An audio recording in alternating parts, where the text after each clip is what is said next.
He thought he was making a point. He thought soaking every corner of our house in cold, filthy water would put me in my place. Instead, he gave me the clearest sign I'd ever needed. It was time to get the hell out. I never imagined I'd be writing this, much less posting it online. But here I am, typing with shaky fingers and half-packed suitcases, still reeling from what just happened. I, 33F, have been married to Caleb, 36M, for 6 years. And for most of those years I thought I knew who I married. Strict, yes. A bit too set in his ways? Sure. But this was something else. The fight started over something small. It always does. He didn't like that I was spending too much on groceries. He made a sarcastic comment about the fancy oat milk I bought. I rolled my eyes and said, "Then do the shopping yourself next time." That was it. That's all I said. And he froze, stared at me like I'd slapped him, then muttered something about a wife knowing her place. I tried to brush it off. I went upstairs, took a shower, played music to drown out my frustration. And when I came back down an hour later, I stepped into ankle-deep water. The kitchen, the hallway, the living room, all flooded.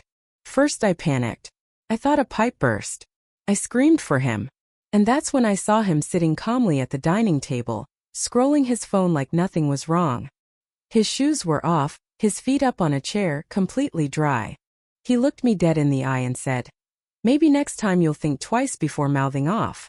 I couldn't speak. I physically couldn't form words. I just stared at him as the water seeped into the hem of my jeans. Turns out, he had gone under the sink, unscrewed the main drain pipe, and let the water run. On purpose.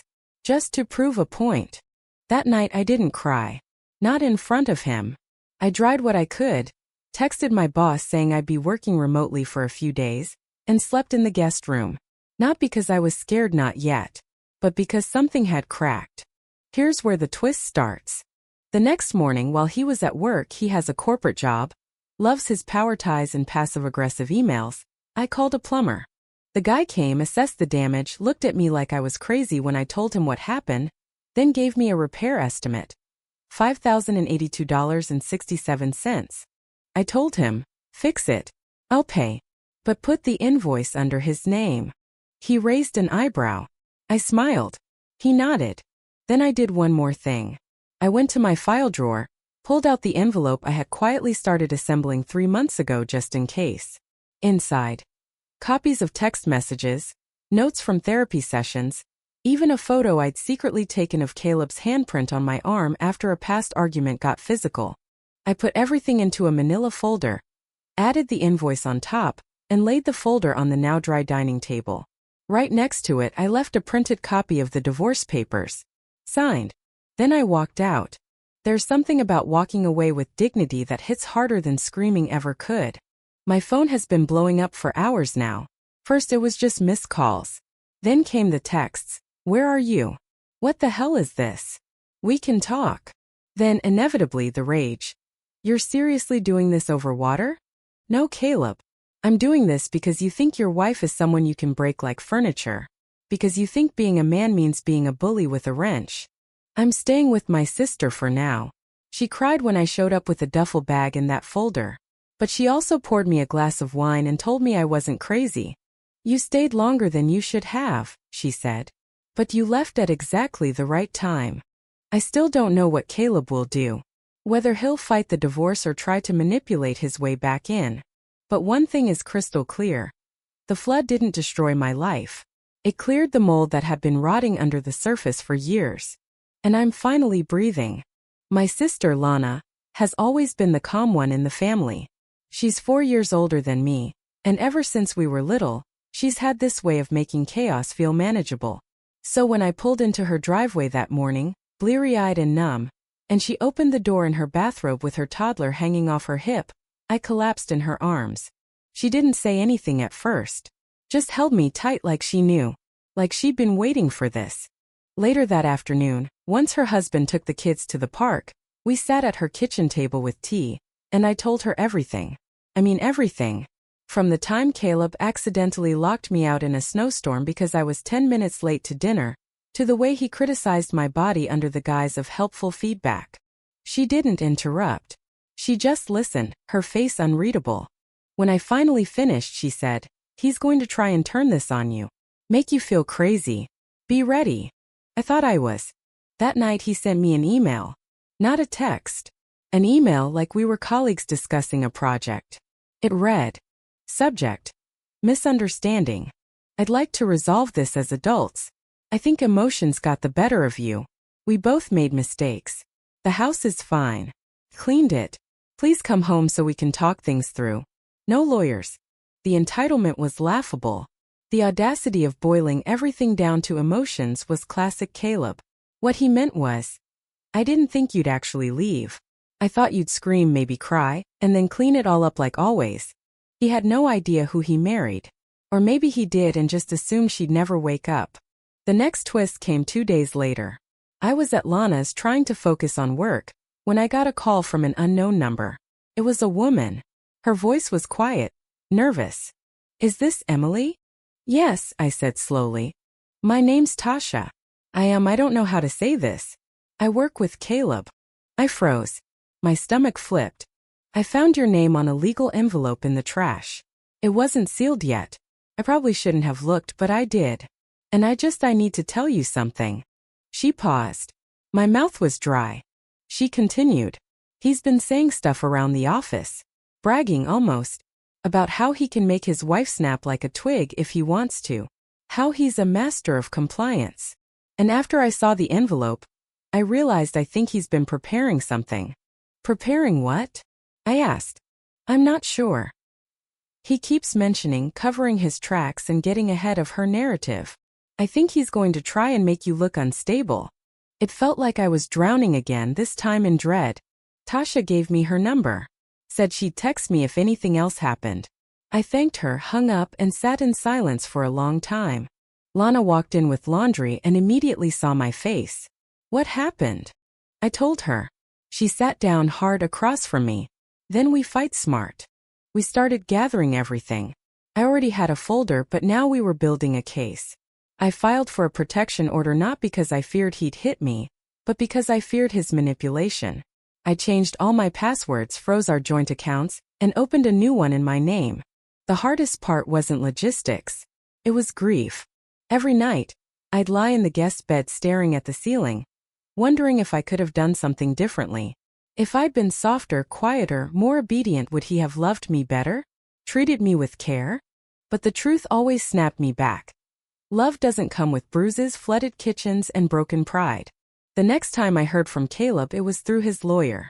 A bland, cookie-cutter letter contesting the divorce and accusing me of emotional instability and neglecting the home environment. I laughed. Out loud. Lana thought I was losing it. But it was the laugh of a woman who saw the chessboard for what it was and had finally learned how to play. A week later, I did something that surprised even me. I went back to the house. Not alone, of course. I brought Lana, her husband, and my friend Jason, a former coworker turned amateur documentarian who always had a camera strapped to his chest. We walked through the house like investigators. Jason filmed everything. The warped floorboards. The water stains. The makeshift repair Caleb had tried to do himself, duct tape over a burst pipe. I found my favorite book still damp under the couch. The wedding photo shattered on the mantel face down. A metaphor if I've ever seen one. But then I found something else. Something Caleb hadn't meant to leave behind. A flash drive. Tucked into the back of the kitchen drawer. The one he used to hide receipts and leftover keys. I pocketed it without telling anyone. Later that night, when I was alone, I plugged it into my laptop. And what I saw made my blood run cold. Videos. 14 of them. All labeled by date.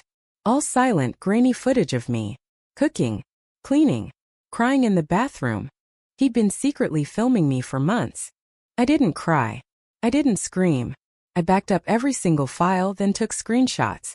And I called my lawyer. "Do you want to press criminal charges?" he asked. Yes, I did. Because Caleb hadn't just tried to control me. He had surveilled me like property. And that was the final nail. The story exploded in court.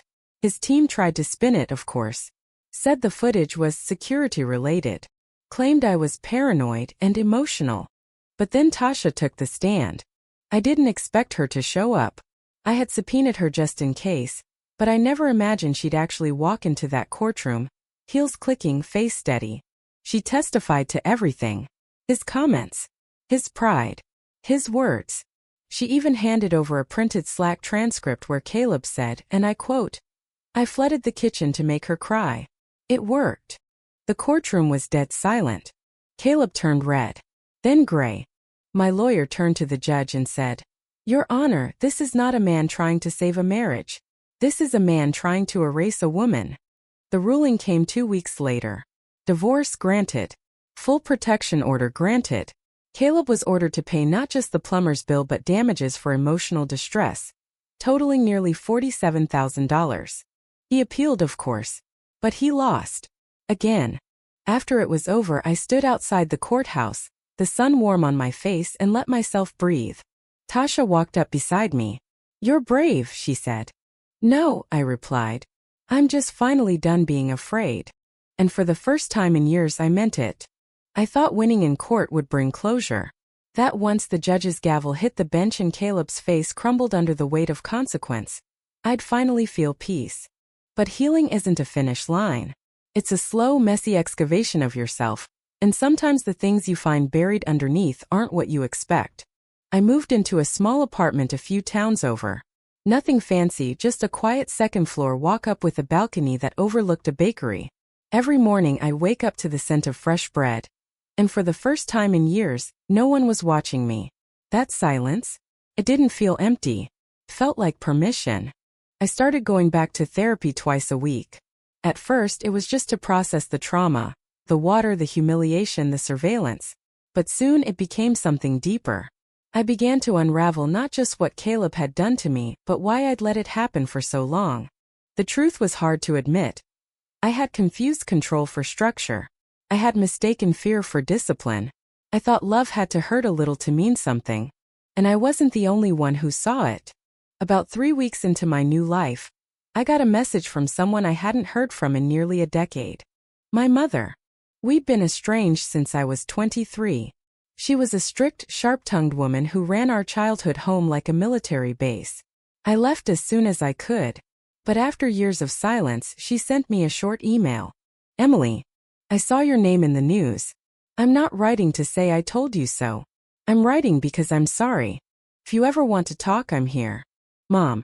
It took me 2 days to reply. When I finally did, I kept it simple. "I'm not ready. But thank you." That should have been the end of it. But life loves one more twist. 2 weeks later, she showed up at my door. I opened it to see her standing there, looking smaller than I remembered.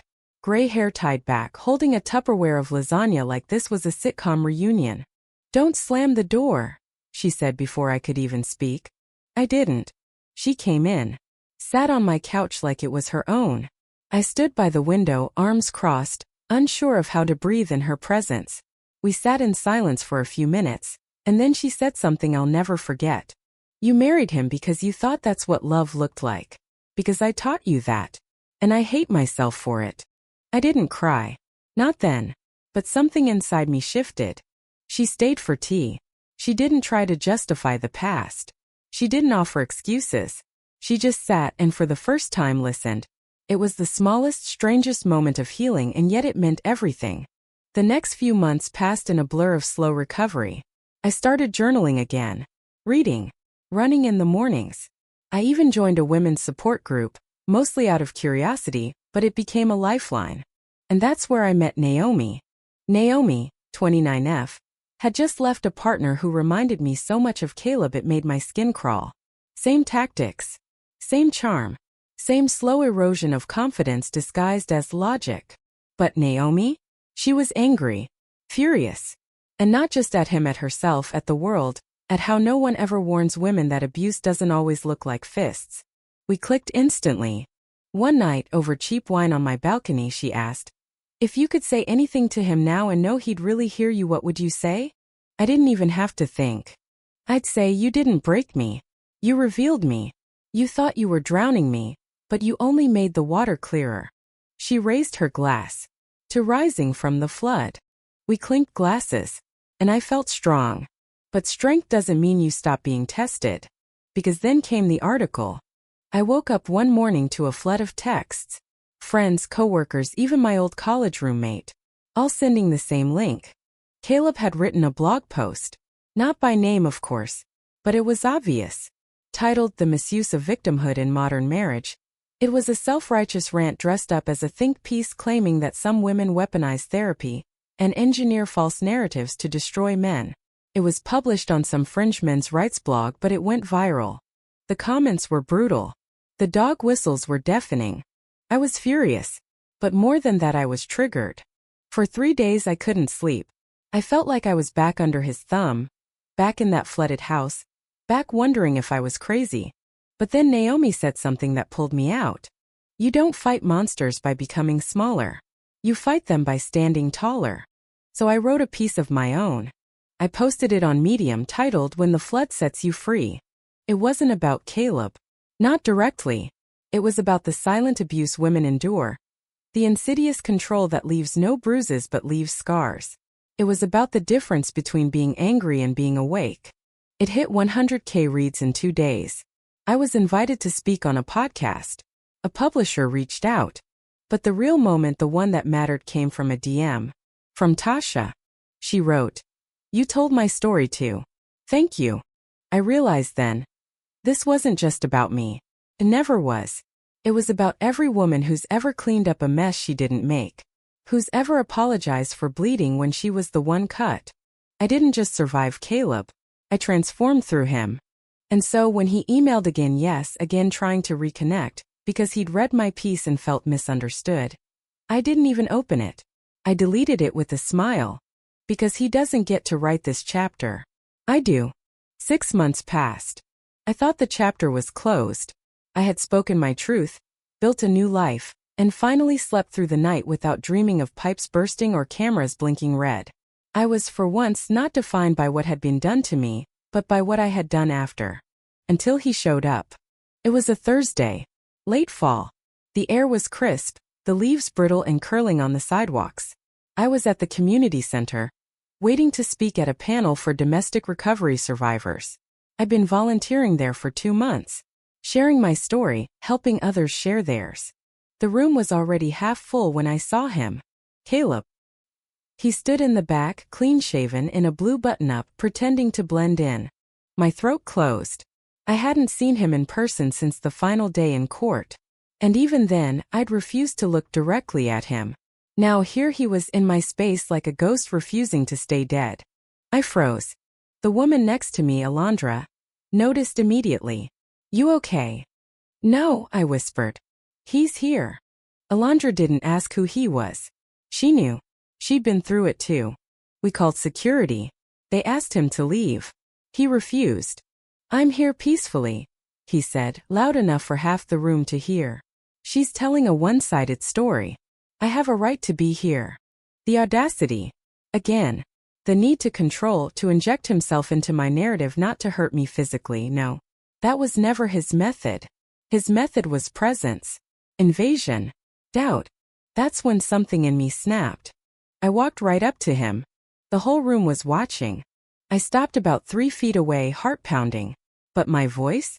Clear. Calm. "You have no power here." He blinked.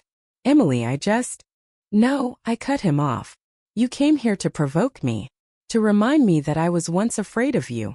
But I'm not anymore. You don't get to follow me from the courtroom to the recovery center. That's not healing. That's stalking." He opened his mouth again. I raised a hand. "You want the last word? You always did. But here's the thing. I already gave it to you. In a court. In print. In truth. And now I'm taking back the silence you once filled with fear." 2 guards stepped beside me. Caleb looked around, suddenly aware he'd lost his audience. That his usual smirk wasn't landing. That this version of me wasn't bending. He left. Just like that. I didn't shake. I didn't cry. I turned around, walked back to the podium, and I spoke. I don't remember every word, but I remember how I felt. Unshakable. Afterward, a young woman approached me. She was barely 22, maybe younger, tears in her eyes. "I just left my boyfriend last week," she whispered. "I didn't think I could do it. But then I read your piece. And I did." Her voice cracked. He didn't flood my house, but he flooded my whole identity. I hugged her. I thought of all the ways control can creep in, not with fists, but with silence, guilt, manipulation. How so many women think they're overreacting when they're actually underliving. That night, I went home and finally unpacked the last box I had avoided since the move. Inside was a framed print I'd once bought on a whim, back when Caleb and I were newly married, and I still believed in Pinterest perfect kitchens and quiet compromises. The quote read, "A woman who rebuilds herself is more dangerous than one who has never been broken." I hung it in my hallway. Weeks later, I got a letter in the mail. Handwritten. No return address. Inside was a short note. "Emily, I'm sorry for everything. I don't expect forgiveness. I just wanted to say it. You were always stronger than me." See, I didn't respond. I didn't need to. Some apologies are too late. Some closures aren't conversations, they're choices. I threw the letter away. Not out of anger. Out of freedom. Months turned into a year. Life didn't become perfect, just mine. Fully mine. I published a short book, not just about Caleb but about the broader culture of control, silence, and shame. It became a resource in support circles. Naomi became my business partner. We co-founded a nonprofit that offers emergency housing to women leaving toxic marriages. We called it Dry Ground. Last spring, I returned to my old neighborhood. I walked past the house Caleb and I once lived in, the one he flooded to teach me a lesson. It was freshly painted. A new family lived there. I saw toys in the yard. And I smiled. Because trauma can haunt spaces but healing can reclaim them. I sat on a park bench nearby and let myself feel the full gravity of the journey. From soaked carpet to solid ground. From whispered apologies to published truth. From surveillance to sovereignty. And I realized something. He didn't destroy me. He exposed what was weak in me so I could rebuild it stronger. Not to prove a point. Not to punish. But to protect. To live. To be loud. To be loved by myself first. So if you're reading this, if you're in the middle of your own flood, let me say this to you clearly. You are not crazy. You are not dramatic. You are not weak. You are waking up. And the moment you walk out that door, the real door, the metaphorical one, the one in your spirit, that's when the water stops rising. That's when the story begins. Not the story of what happened to you, but the one you choose to write next.